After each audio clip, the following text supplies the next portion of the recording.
귀한 시간 하나님의 은혜가 함께 예배하는 모든 성도님들 위해 가득하시길 축복합니다.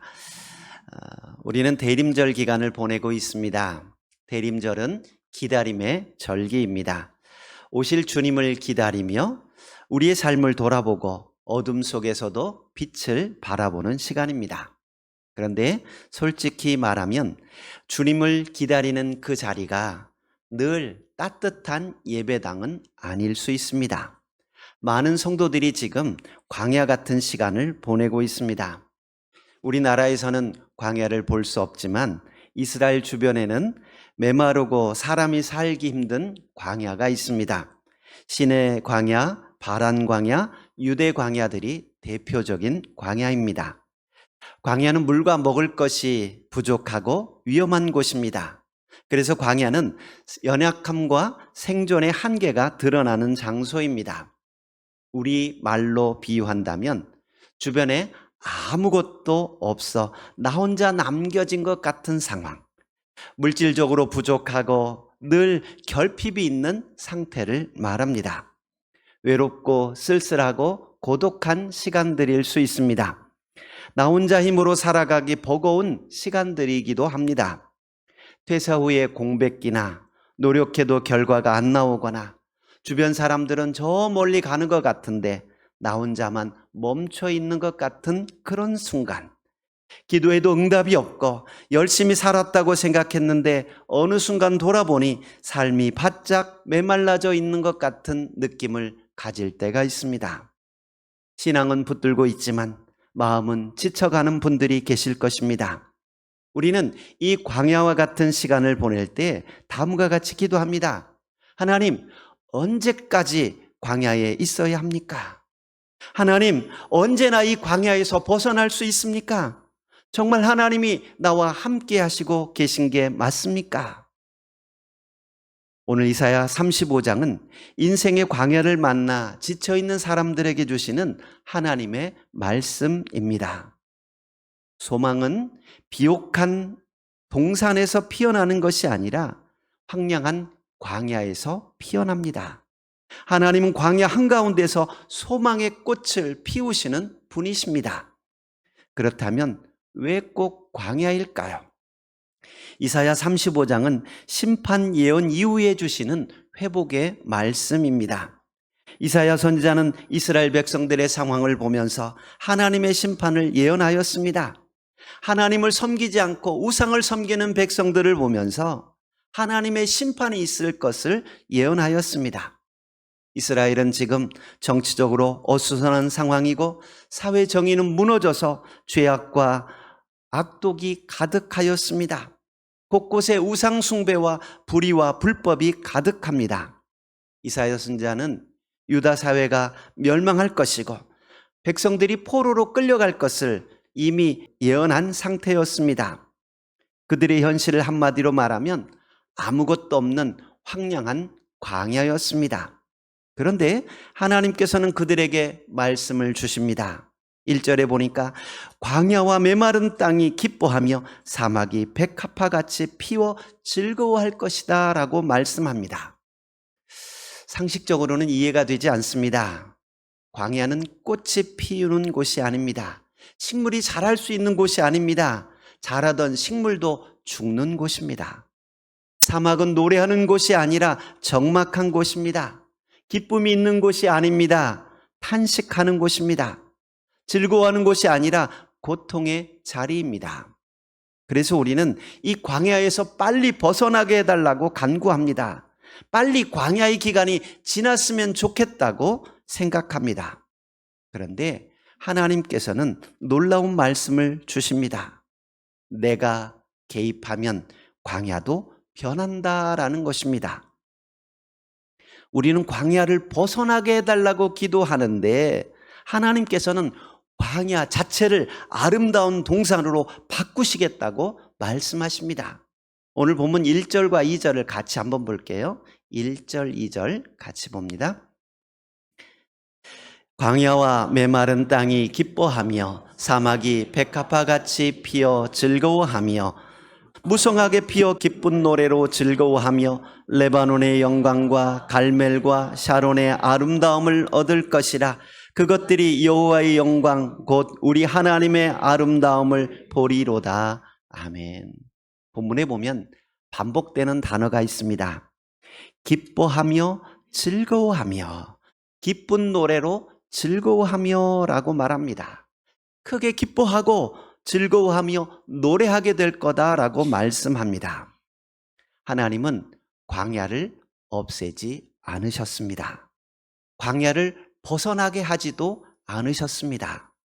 아무것도 없는 광야를 하나님은 동산으로 바꾸어 주시겠다고 약속합니다. 광야와 메마른 땅이 기뻐하며 사막이 백합화와 같이 피어 즐거워하며 무성하게 피어 기쁜 노래로 즐거워하며 레바논의 영광과 갈멜의 시온의 아름다움을 얻을 것이라고 말씀합니다. 여기서 중요한 신앙의 통찰을 받게 됩니다. 하나님은 우리 인생에서 광야를 건너뛰게 하지 않으시고 광야에서 일하신다라는 것입니다. 우리는 대부분 이렇게 기도합니다. 주님, 이 상황을 빨리 끝내주십시오. 너무 팍팍하고 힘이 듭니다. 이 바짝 마른 광야에서 빨리 나가게 해주십시오. 하나님 언제나 저에게 찾아오십니까? 이 힘든 광야를 지나 빨리 젖가끓이 흐르는 가나안 땅에 갔으면 좋겠습니다 라고 이야기합니다. 그러나 하나님은 우리에게 이렇게 말씀하십니다. 아니다. 내가 이 광야에서 너를 만나 주겠다. 가장 힘든 순간, 가장 고통스러운 이곳, 숨쉬기조차 힘들고 서 있기조차 힘든 이곳에서 하나님은 만나 주시겠다고 약속하십니다. 광야는 버림받은 장소가 아니라 하나님이 일하시는 무대입니다. 여러분, 혹시라도 내가 광야에 서 있다라고 생각하며 빨리 벗어나기를 간구하는 분들이 계십니까? 물론 광야는 사람이 살 만한 공간은 아닙니다. 머무르는 공간이 아니라 지나가는 공간입니다. 하지만 그냥 지나가는 공간이고 벗어나야만 하는 공간이 아니라 하나님께서 일하시고 하나님의 임재하심을 체험하는 공간임을 기억하십시오. 삶에서 의지가 사라지고 방향 감각도 없고 어디로 가야 할지 모르는 황량한 광야에서 오히려 하나님을 만날 수 있습니다. 하나님의 음성을 들을 수 있습니다. 우리 인생의 광야는 고통스러운 자리가 아니라 또 다른 축복의 자리가 될 수 있습니다. 주님은 광야에서 40일을 지내시면서 하나님과 함께 하셨고 다가오는 사탄의 시험을 이기시고 맡겨주신 십자가의 사명을 기쁨으로 감당하셨습니다. 이스라엘 백성들은 광야를 지나며 하나님만을 바라보는 훈련이 되었습니다. 불기둥과 구름기둥의 인도를 받으며 하나님과 동행하는 훈련을 하게 된 것입니다. 광야를 지나면서 애굽에서 지냈던 노예 근성들이 사라지게 되고 원망과 불평의 삶이 감사와 기쁨의 삶으로 다듬어지는 시간이 되었습니다. 사랑하는 성도 여러분, 특별히 내 인생의 길이 광야와 같이 팍팍하게 느껴지는 성도 여러분, 하나님께서 우리를 광야에서 건져주시는 분이 아니라 광야 자체를 생명이 가득한 동산으로 만드시고 이 바짝 마른 사막과 같고 마른 땅에 백합화를 피게 하시는 분임을 기억하십시오. 하나님은 가장 힘든 순간 우리와 함께 하십니다. 광야와 사막을 지나며 오히려 하나님과 더 친밀해질 수 있기를 바라고 우리 믿음이 더 단단해질 수 있기를 축복드립니다. 하나님께서 광야와 메마른 땅과 사막에 백합화를 피어나게 하신다 말씀하십니다. 그러나 환경보다 먼저 사람을 회복시키십니다. 오늘 본문 3절과 4절 말씀 함께 봉독하겠습니다. 3절입니다. 너희는 약한 손을 강하게 하며 떨리는 무릎을 굳게 하며 겁내는 자들에게 이르기를 굳세어라 두려워하지 말라. 보라, 너희 하나님이 오사 보복하시며 갚아주실 것이라. 하나님이 오사 너희를 구하시리라 하라. 아멘. 여러분, 이 말씀은 강한 사람에게 주신 말씀이 아닙니다. 내 손으로 아무것도 할 수 없어 손에 힘이 다 빠져버린 사람, 내 힘으로 바로 설 수도 없이 무릎이 떨리는 사람, 여러 상황에서 두려움과 불안함으로 마음이 무너져 있는 사람, 하나님은 이런 사람에게 먼저 말씀하십니다. 강하게 하며 굳세게 하며 두려워하지 말라 말씀하십니다. 왜 그렇습니까? 4절에 보시면 보라, 너희 하나님이 오사 보복하시며 갚아주실 것이라. 하나님이 오사 너희를 구하시리라. 하나님이 찾아오시는 순간이기 때문에 힘을 내라고 말씀합니다.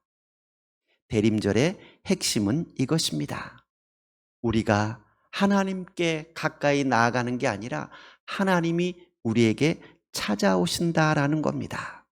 하나님께서 우리에게 오실 때 광야와 메마른 땅이 변하고 사막에 백합화가 피게 될 것입니다. 하나님께서 우리 마음에 찾아오시면 바짝 마른 우리 심령에 생명수가 흐르게 될 것입니다. 아무도 살 수 없었던 우리 마음에 하나님의 은혜의 꽃이 피어나게 될 것입니다. 하나님의 오심을 기다리며 약한 손을 강하게 하고 떨리는 무릎을 견고하게 하고 두려움을 내어버리고 마음을 굳세게 할 수 있기를 축복드립니다. 이 소망의 근거는 내 믿음의 크기가 아니라 하나님께서 오시기 때문입니다. 하나님께서 오심을 믿고 기다릴 수 있기를 축복합니다. 하나님께서 오실 때 우리 삶에 놀라운 일들을 경험하게 됩니다. 5절과 6절 같이 한번 봅니다. 5절입니다. 그때에 맹인의 눈이 밝을 것이며 못 듣는 사람의 귀가 열릴 것이며 그때에 저는 자는 사슴같이 뛸 것이며 말 못하는 자의 혀는 노래하리니 이는 광야에서 물이 솟겠고 사막에서 시내가 흐를 것임이라. 아멘. 5절 6절 이 말씀은 마치 예수님의 사역을 떠오르게 합니다. 그때 맹인의 눈이 밝을 것이며 못 듣는 사람의 귀가 열릴 것이며 그때 저는 자는 사슴같이 뛸 것이며 말 못하는 자의 혀는 노래하리니 라고 말씀합니다. 여러분, 이 말씀은 단순한 회복의 말씀이 아닙니다. 메시아가 오실 때 나타날 표적입니다. 실제로 예수님께서 공생애를 시작하시며 이 말씀을 몸소 이루셨습니다. 맹인을 보게 하시고 못 듣는 자를 듣게 하시고 병든 자를 고치고 상한 자를 일으키셨습니다. 이사야 35장의 소망은 막연한 희망이 아니라 예수 그리스도 안에서 성취된 소망입니다. 여러분, 하나님의 말씀은 먼 훗날, 먼 미래에 이루어질 말씀이 아니라 이미 성경 안에서 이루신 말씀이고 또한 우리에게 이루어질 말씀입니다. 하나님 말씀은 언제나 현재형입니다. 제가 지난 주간 핸드폰에 있는 메모장을 정리하다가 한 10년도 전에 기록했던 메모장을 보았습니다. 그때 당시 굉장히 서운하고 속상해서 그 속상한 마음을 일기 형식으로 기록한 글이었습니다. 분명 10년도 지난 일입니다. 그런데 그 글을 읽는 순간 그때의 서운함과 속상한 마음이 그대로 올라오는 것을 경험하였습니다. 물리적으로는 엄청난 시간이 흐른 과거의 일입니다. 그런데 그 글을 읽는 순간 마치 오늘 있었던 일인 것처럼 그때의 감정들이 올라오는 것을 경험하였습니다. 여러분, 오늘 이사야 선지자를 통해 주신 말씀은 분명 오래전 이스라엘 백성들에게 주신 하나님의 말씀입니다. 그러나 이 말씀을 믿음으로 내가 받아들이는 순간 오늘 나에게 주시는 말씀으로 살아 역사하게 될 줄 믿습니다. 모든 연약한 것들을 고치신 주님께서 우리에게 오실 때 우리 안에 있는 연약함이 회복되고 치유될 줄 믿습니다. 8절은 오늘 본문의 절정을 보여줍니다. 8절 말씀 같이 한번 볼게요. 8절입니다. 거기에 대로가 있어 그 길을 거룩한 길이라 일컫는 바 되리니 깨끗하지 못한 자는 지나가지 못하겠고 오직 구속함을 입은 자들을 위하여 있게 될 것이라. 우매한 행위는 그 길로 다니지 못할 것이며. 아멘. 거기에 대로가 있어. 그 길을 거룩한 길이라 일컫는 바 될 것이다 라고 말씀합니다. 깨끗하지 못한 자는 지나가지 못하고 오직 구속함을 입은 자들이 지나가게 된다라고 말씀합니다. 여러분, 이 소망의 길은 능력 있고 힘 있는 사람이 가는 길이 아니라 은혜의 길입니다. 예수 그리스도를 믿고 구속함을 입은 자들이 다닐 수 있는 길입니다. 이 길의 특징은 무엇입니까? 9절 보니까 사자도 없고 사나운 짐승도 없고 아무것도 해야 할 것이 없다고 말씀합니다. 왜 그렇습니까? 하나님이 동행하시는 길이기 때문에 그렇습니다. 하나님이 함께 하시기에 안전한 길이 된다라는 것입니다. 오늘 본문은 이렇게 마무리합니다. 10절 말씀 같이 한번 볼게요. 10절입니다. 여호와의 속량함을 받은 자들이 돌아오되 노래하며 시온에 이르러 그들의 머리 위에 영영한 희락을 띠고 기쁨과 즐거움을 얻으리니 슬픔과 탄식이 사라지리로다. 아멘. 대림절은 아직 완성되지 않았지만 이미 시작된 소망을 붙드는 절기입니다. 지금 우리가 서 있는 곳은 광야일 수 있습니다. 아무것도 없는 바짝 마른 사막일 수 있습니다. 메마른 땅에 서 있을 수 있습니다. 눈물이 끊이지 않고 아무것도 할 수 없어 힘이 다 풀리고 내 힘으로 일어설 수조차 없을 만큼 힘든 시간을 보낼 수도 있습니다.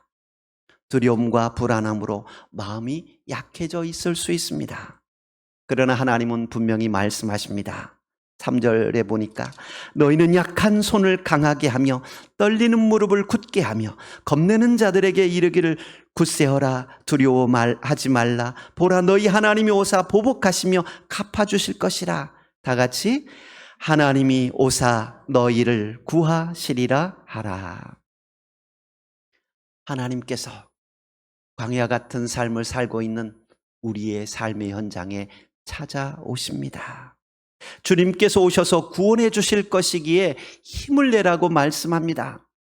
하나님께서는 우리가 서 있는 곳이 어디든지 하나님을 기다리는 자에게 찾아가십니다. 하나님께서 찾아오심을 기다리며 힘을 낼 수 있기를 바랍니다. 사랑하는 성도 여러분, 대림절 3번째 주일을 보내면서 우리는 이렇게 고백했으면 좋겠습니다. 주님, 제 인생이 광야 같아도 주님은 그곳에 소망의 꽃을 피우는 분임을 믿습니다. 제 삶이 바짝 마른 사막과 같아도 하나님께서는 그곳에 시내가 흐르게 하실 줄을 믿습니다. 소망은 상황이 바뀌어서 생기는 것이 아니라 주님이 오실 때 생겨납니다. 단순히 광야를 벗어나게 해달라고 기도하지 마십시오. 주님이 우리 가운데 찾아오시면 우리 삶의 문제들이 해결되고 우리 있는 자리가 하나님의 은혜의 동산으로 변하게 될 것입니다. 오늘도 주님은 우리 삶 가운데 오시기를 원합니다. 바라기는 우리의 마음을 열고 주님이 우리 마음 가운데 오시도록 초청하십시오. 그분의 인도함을 받고 그분의 다스림을 받으십시오. 광야에 피는 소망, 그 소망이 바로 예수 그리스도입니다. 예수님을 우리 마음에 모셔드리고 주님과 동행하는 믿음의 성도님들이 되시길 주의 이름으로 축복드립니다. 아멘.